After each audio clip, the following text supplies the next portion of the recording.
Un vieil homme récupérant avec précaution quelques haricots blancs échappés d'un sac. C'est un geste inimaginable au Liban.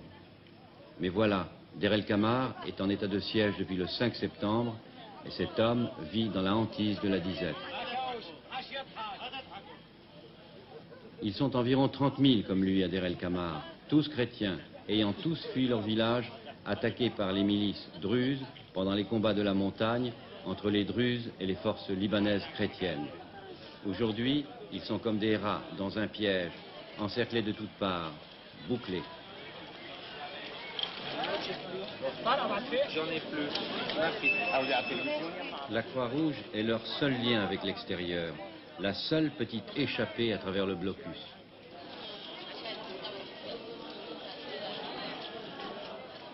La vie de ces milliers de réfugiés otages s'organise autour de la mairie. On dresse des listes, on procède à des appels pour l'hébergement, pour les distributions de vivres, de couvertures et de lait.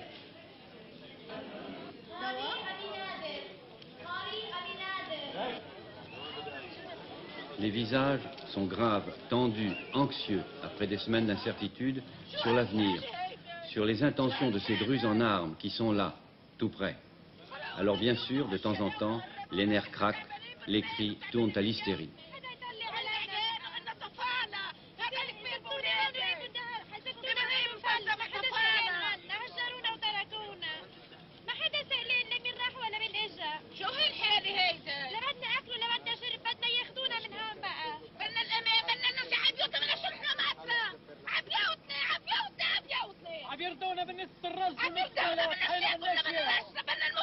Ces cris, ces protestations traduisent tous la même obsession. Partir, retourner au village, retrouver les siens, fuir le cauchemar.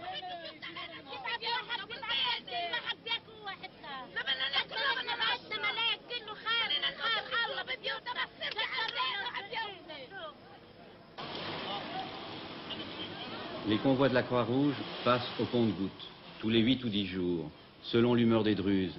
Ils apportent de la farine, des légumes secs, des couvertures, et ils remportent les blessés ou les grands malades.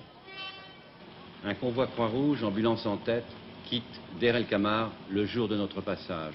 Il roule à faible allure dans le no man's land de 3 ou 4 kilomètres entre la ville et le premier barrage tenu par les miliciens druzes.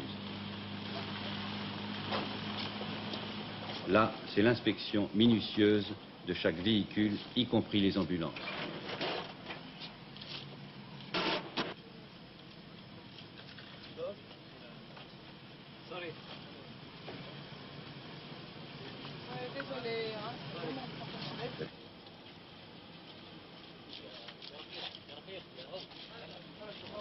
Un milicien vérifie que les passagers sont bien ceux qui sont autorisés à partir.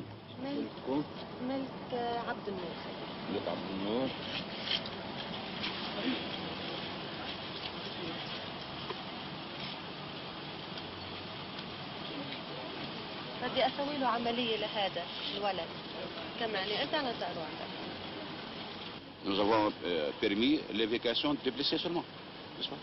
Mais tous les blessés peuvent partir. Hein? Tous les blessés peuvent partir. Les blessés, mais des blessures graves, hein?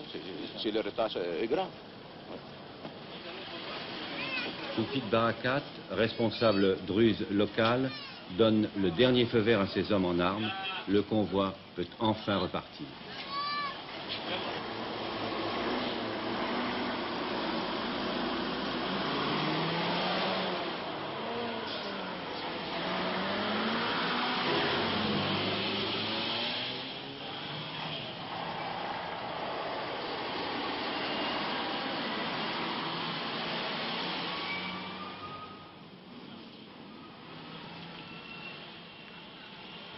Mais tous ces réfugiés qui sont là-bas, pas les combattants, oui, mais les réfugiés civils, vous pensez qu'on va pouvoir les laisser partir? De toute façon, ça dépend de l'ordre spécial de Jean Blatt ou bien de... Oui. Des responsables politiques. Oui, oui.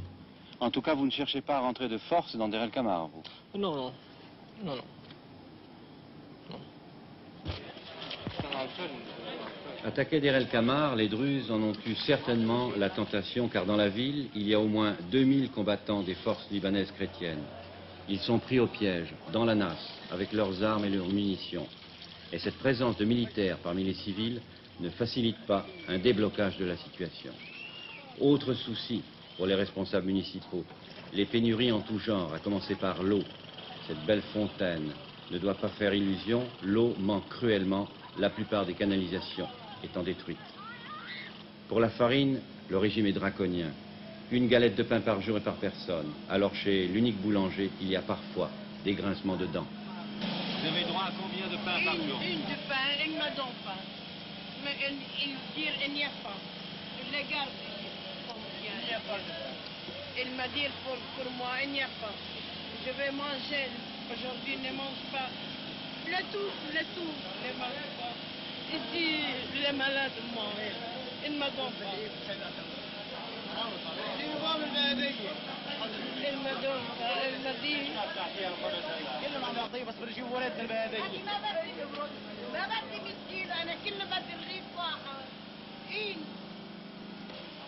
Finalement, après une discussion animée, le boulanger se laisse convaincre et la vieille dame, qui n'avait pas son bon de la mairie, repart quand même avec un pain.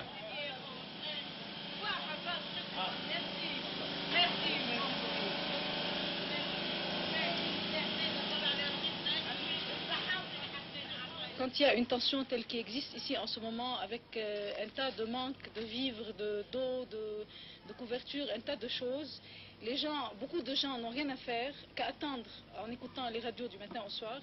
Donc ça crée une tension, une osivité, il suffit d'un petit incident de rien du tout, banal, des fois peut-être un bonjour mal placé ou un mot mal placé dégénère en une bagarre, pour un oui, pour un non, parfois pour des choses plus sérieuses, pour du pain, pour de l'eau, les uns arrivent avant à la fontaine, les autres veulent prendre leur place, des petites choses vraiment banales mais qui peuvent devenir énormes si on ne les prend pas à temps. Oui, ils sont exaspérés, quoi. C'est cette angoisse d'attente 24 heures sur 24 heures qui crée cette atmosphère-là. Parce que bon, il y a ceux qui travaillent, les responsables, et les autres attendent. C'est tout. Les 25 000 réfugiés de Der El Kamar ont fui 56 villages de la montagne. Les loger n'a pas été une mince affaire. Ils s'entassent dans les églises, les écoles et dans ce caravansérail du 18e ouvert à tous les vents. Les familles y vivent à même le sol, sur la terre battue. Peu d'hommes dans cette enceinte. Les femmes tirent parti du moindre recoin pour organiser un semblant de vie familiale. Vous considérez qu'il y a quelque chose d'irréductible qui s'est passé entre chrétiens et druzes dans cette montagne? Personnellement, il y a tellement de facteurs qui ont joué à ce que ça prenne cet aspect confessionnel au Liban. Et quoique le problème, je pense que, vous savez, il est à une échelle beaucoup plus élevée, il est à une échelle internationale plutôt. Personnellement, je pense que rien n'est irréductible, personnellement. Rien. Et il suffit tout peut recommencer. Oui, avec beaucoup de difficultés, beaucoup de problèmes, beaucoup de patience. Et il faut surtout que les gens de part et d'autre, malgré tous les sacrifices que cela comporte, acceptent de vouloir vraiment recommencer. Comment expliquez-vous que beaucoup de chrétiens, de personnes comme vous disent pour nous c'est fini le Liban, on est en train de nous liquider, et ils envisagent de partir à l'étranger, d'émigrer. Ce n'est pas votre cas par exemple? Il manque de courage et de patience. Je croirais jusqu'à les dernières minutes que je pourrais rester ici, qu'on peut sauver le Liban. Maintenant, si je ne veux même pas envisager je ne veux même pas avoir en tête l'idée qu'un jour le Liban disparaîtra. Je ne peux pas. Alors je refuse, peut-être je m'accroche à ça je sais pas, par affection, par sentiment national, par despotisme pour mon pays. Mais je refuse cette idée. Comme Nada, la plupart des réfugiés de Der El Kamar ne veulent pas entendre parler d'un exil. La montagne du Chouf, c'est leur terre natale, d'où les chrétiens sont pratiquement chassés aujourd'hui. Ils sont les victimes de la peur et du fanatisme. Mais les Druzes, eux non plus, ne sont pas épargnés. 5 de leurs villages sont encerclés par l'armée ou les forces chrétiennes libanaises. Eux aussi dénoncent les égorgements, les massacres, les incendies de maisons qui, en fait, n'épargnent aucun des deux camps. Même s'il est vrai que Der El Kamar est devenu un symbole.